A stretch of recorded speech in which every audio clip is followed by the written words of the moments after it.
अब एक बड़ा इंपॉर्टेंट क्वेश्चन होता है कि कनाडा आए तो आए कहाँ पे, यानी हम टोरंटो आए, हम GTA में आए, या हम सस्कैचुअन जाए, या उन लोगों के लिए एडवाइस जो कनाडा आना चाह रहे हैं, कनाडा अगर पहुंचते हैं तो उसके बाद क्या क्या होगा, उनकी जर्नी पाकिस्तान से या इंडिया से या कहीं से भी जिधर से आ रहे हैं कैसे स्टार्ट होगी, कैसे वो एयरपोर्ट पर आएंगे, एयरपोर्ट से निकल कर क्या होगा, और सबसे पहले इंतहाई ज़रूरी काम उनको क्या करने चाहिए ताकि वो जल्दी से जल्दी पैसा कमा सकें यहाँ पर आकर और सही जगह रह सकें।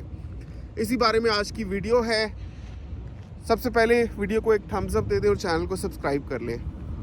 तो एक सबसे इम्पोर्टेंट चीज़ ये है कि जब आपके पास कनाडा की PR आती है तो आप अपने साथ गुड्स टू फॉलो लिस्ट एक लेकर आएँ, और गुड्स टू फॉलो लिस्ट में आप वो सारी चीज़ें लिख सकते हैं जो आप बाद में अपने मुल्क से कनाडा लाना चाहते हैं।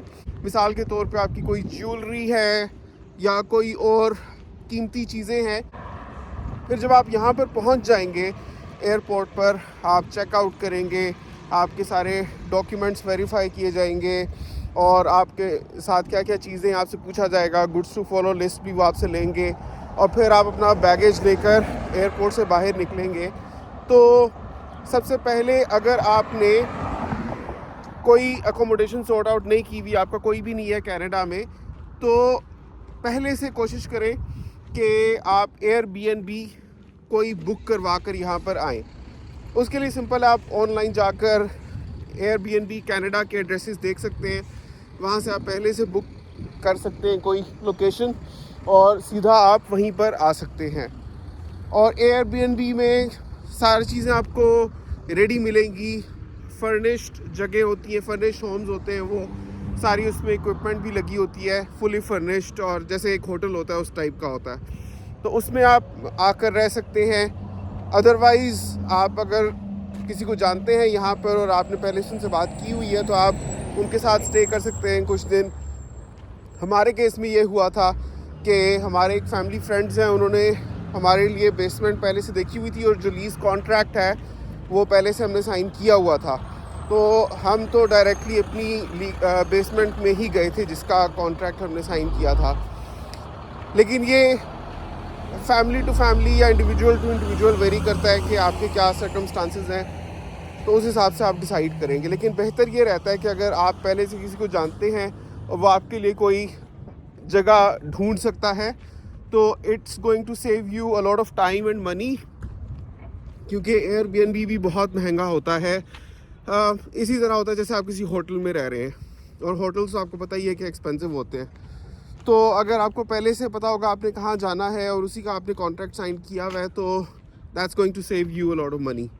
वो आपके ऊपर है कि आप डिसाइड करते हैं कि आपने बेसमेंट में रहना है या आपने ग्राउंड फ्लोर पर रहना है, कॉन्डो, अपार्टमेंट या टाउन हाउस, जो भी आप अपने लिए सूटेबल समझते हैं। अच्छा, वहाँ आप गए और पहला वीक आपका बहुत थकावट से भरपूर होगा, क्योंकि इतनी लंबी मुसाफत आप तय करके आए होंगे। यहाँ पर आपको जेट लैग भी होगा और आपको फ्रेशन अप होने के लिए कम से कम 2 से 3 दिन तो लगेंगे ही। और अभी आप मुझे बताएं कि आपको कनाडा का मौसम कैसा लग रहा है, आपको जगह प्यारी लग रही है या नहीं लग रही। नीचे कमेंट करके अभी मुझे बताएं कि कनाडा आपको खूबसूरत लगता है या नहीं। चलिए बात कंटिन्यू करते हैं। तो जब आपका जेट लैग उतर जाएगा तो सबसे पहले आपने अपना सोशल इंश्योरेंस नंबर लेना है, वो बहुत ज़रूरी होता है, वो आपको मिलेगा। उसके अलावा आप अपने बैंक अकाउंट खुलवाएंगे, और नए इमिग्रेंट्स के लिए RBC ये करता है कि फ़र्स्ट ईयर कोई मंथली फ़ी चार्ज नहीं करता अकाउंट्स मेंटेन करने की, तो वही फीचर हमने यूज़ किया और आपको क्रेडिट कार्ड्स भी मिल जाते हैं। हमें जो क्रेडिट कार्ड मिला RBC की तरफ से उसकी $2000 लिमिट थी, मुझे भी मिला, और हिना को मास्टर कार्ड मिला, उसकी $1000 लिमिट थी। Without any credit history being in Canada आपको वो मिल जाते हैं, और ये क्रेडिट कार्ड्स आपकी ज़रूरत होते हैं यहाँ पर। जस्ट मेक श्योर कि उस पर कोई आपका इंटरेस्ट ना चार्ज हो, बाकी आप उसको यूज़ कर सकते हैं। तो वो आपको मिल जाते हैं। तो आपका सोशल इंश्योरेंस नंबर बन के आपका बैंक अकाउंट खुल के ऑब्वियसली आपने आते साथ अपना सिम्स लेनी होंगी। हमने ये किया था, जैसे ही हम लोग कनाडा पहुँचे थे तो मैंने भी और हिना ने भी आईफोन्स ले लिए थे। और लेने की मेन वजह ये थी कि हमने सोचा था कि व्लॉगिंग करेंगे तो अच्छा कैमरा होना चाहिए। फ़ोन्स तो हम दोनों के पास थे ही, जो हम पाकिस्तान से अपने साथ लाए थे, लेकिन यहाँ पर आते साथ हमने जब रॉजर्स के पैकेज लिए कि जो मोबाइल सिम होती है, साथ ही हमने मोबाइल्स भी ले लिए। क्योंकि यहाँ पर क्या होता है, आप उसकी मंथली पेमेंट कर सकते हैं। हमने डाउन पेमेंट की थी 800 कैनेडियन डॉलर्स। मेरा था आईफोन 14 प्रो मैक्स और हिना का था आईफोन 14। तो इनकी हमने डाउन पेमेंट कर दी कुछ परसेंटेज, जैसे समझ लें कि 20%, और बाकी की जो पेमेंट है वो हर मंथ हमारे मोबाइल बिल के साथ आती है।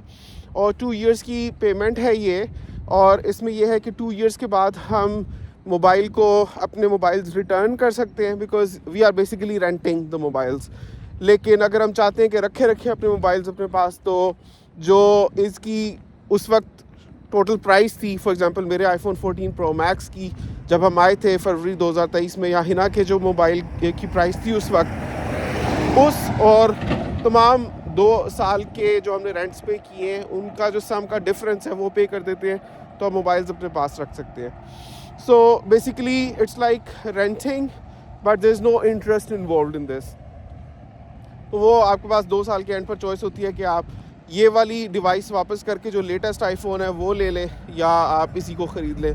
मैंने ये सोचा वैसे 2 साल कंप्लीट होंगे तो बस जो बैलेंस, क्योंकि ज़्यादा बैलेंस बचता नहीं होता, 200-300 डॉलर्स ही बचते हैं, तो वो हम पे करके मोबाइल्स ख़रीद ही लेंगे। सो मोबाइल्स आपने देखना है कि आप whether you want to buy, और जो आपका एग्जिस्टिंग है वो सही है। आपने मोबाइल पैकेजेस ख़रीदने हैं और वो आप अच्छे पैकेजेस ख़रीदें, क्योंकि शुरू में आपको बहुत ज़्यादा जॉब्स वगैरह भी अप्लाई करनी होती हैं और आपको लोकेशंस भी ढूंढनी होती है। Can not survive without internet package on your SIM activated, तो वो आपकी ज़रूरत है। हमारा जो मोबाइल बिल है मेरा और हिना का combined after making that down payment तकरीबन मंथली $160 आता है। उसमें मोबाइल्स की भी माहाना किस्त होती है और हमारे सिम्स पैकेजेस भी इंक्लूडेड होते हैं। रॉजर्स के हमारे पास पैकेजेस हैं। सो ये आप लेंगे और उसके बाद आपकी जॉब सर्च स्टार्ट हो जाएगी। साथ ही साथ आपने अपने ड्राइविंग लाइसेंस के लिए अप्लाई करना है। अगर आपकी ड्राइविंग हिस्ट्री है, आपके पास पहले से लाइसेंस था जब आप कनाडा आए, अपने मुल्क से लेकर आए हैं, तो आप डायरेक्टली जी टेस्ट के लिए अपीयर हो सकते हैं after G1। That's going to save you some money, लेकिन मेक श्योर करें कि जी टेस्ट की जो प्रोटोकॉल्स हैं या जो रिक्वायरमेंट्स हैं वो आप अच्छे तरीके से समझते हो और आप उसमें पास हो जाएं। Otherwise your money is going to get wasted, जैसे मेरी हुई। और once you fail in the G test, तो फिर आप पहले G2 के लिए अपीयर होते हैं, क्लियर करते हैं, फिर आप दोबारा जी दे सकते हैं। तो driving licence is very important, क्योंकि आपको जॉब में भी ड्राइव तो करना ही होगा और पूरी फैमिली में यहाँ कम से कम एक बंदे के पास तो ड्राइविंग लाइसेंस होना ही चाहिए, क्योंकि यहाँ पर जगह बहुत दूर दूर होती हैं। आपको कहीं इंटरव्यूज़ देने भी जाना होगा तो आपको गाड़ी वगैरह चाहिए होगी। तो आते साथ आपको जल्दी से जल्दी अपना ड्राइविंग लाइसेंस लेने की कोशिश करनी चाहिए। बेहतर है अगर मियाँ बीवी आ रहे हैं तो दोनों ही G1 दें, और बेशक अगर फ़र्ज़ करें अक्सर ख़वातीन की ड्राइविंग हिस्ट्री नहीं होती, G1 दे दें, बिकॉज फिर उसके बाद G2 के लिए अपीयर होने में there is a time span जो उनको वेट करना होता है। तो जितना जल्दी वो वेटिंग पीरियड स्टार्ट हो जाए उतना अच्छा है, बजाय इसके कि टाइम वेस्ट हो। तो आप अपने ड्राइविंग लाइसेंसेस लेंगे और उसके बाद आपने गाड़ी लेनी होगी। गाड़ी लेने के लिए आप Kijiji पर भी सर्च कर सकते हैं गाड़ी, फेसबुक मार्केट प्लेस पर भी सर्च कर सकते हैं। यहाँ पर जो ऑटो शोरूम्स होते हैं वहाँ पर भी जाकर देख सकते हैं। आपको सेकंड हैंड गाड़ियाँ 1 टाइम पेमेंट्स पर मिल जाएंगी, जैसे हम लोग प्रेफर करते हैं कि कोई इंटरेस्ट वाली डील ना हो या कोई मॉर्गेजेस हमें ना करवानी पड़े। और अगर आप लेना चाहते हैं मॉर्गेज पर तो वो आपको फिर बैंक से अप्रूव करवाना होता है, वो आपकी मर्ज़ी है। तो आपको गाड़ी लेनी है अच्छी सी, वो आपकी एक बेसिक ज़रूरत है। यहाँ पर खाली बसेस पर गुजारा नहीं चलता, क्योंकि जगह भी काफ़ी दूर होती हैं और वेदर भी काफ़ी हार्श होता है, सो वो आपको करना ही पड़ेगा। तो फिर आप ड्राइविंग लाइसेंस ले लेंगे, गाड़ी आप ले लेंगे और साथ साथ आप जॉब्स के लिए अप्लाई करते रहेंगे। यहाँ पर आपकी किस्मत, आपको किस किस्म की जॉब मिलती है। लेकिन एक चीज़ जो आप गाड़ी लेते साथ शुरू कर सकते हैं अपना, बेसिक सर्वाइवल करने के लिए ऊबर ईट्स कर लें या फूड डिलीवरी सर्विसेज होती हैं ना, इन ऐप्स को आप ज्वाइन कर लें। इंस्टाकार्ट आप ज्वाइन कर सकते हैं, तो वहाँ से आप कुछ ना कुछ अपना बना सकते हैं। सेकेंडली, अगर आपके बच्चे भी हैं तो आपको कनाडा चाइल्ड बेनिफिट भी मिलेगा, उससे भी आपको काफ़ी सहारा मिल जाएगा। सो ये सारे इनिशियल स्टेप्स हैं जो आपको फॉलो करने होंगे आफ्टर कमिंग टू कनाडा। अब एक बड़ा इंपॉर्टेंट क्वेश्चन होता है कि कनाडा आए तो आए कहाँ पे, यानी हम टोरंटो आए, हम GTA में आए, सस्कैचुअन जाएं या हम कैलगरी जाएं, कहाँ जाएं। हम खुद तो GTA में आए।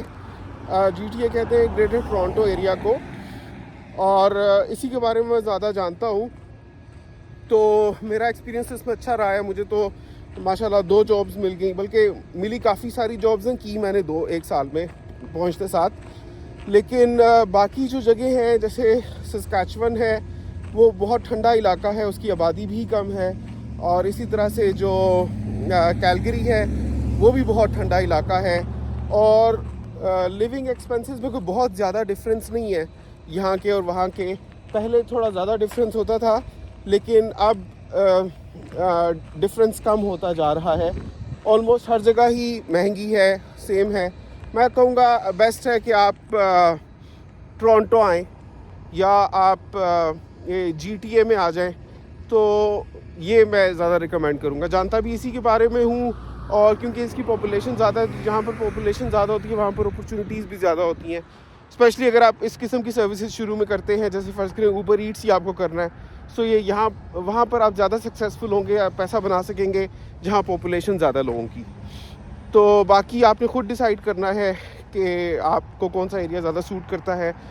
हमारी जो जर्नी रही है डे टू डे जब से हम लोग कनाडा आए हैं, वो आप देख सकते हैं मेरे चैनल के ऊपर, और मेरे चैनल को सब्सक्राइब कर लें हमारा कनाडा को।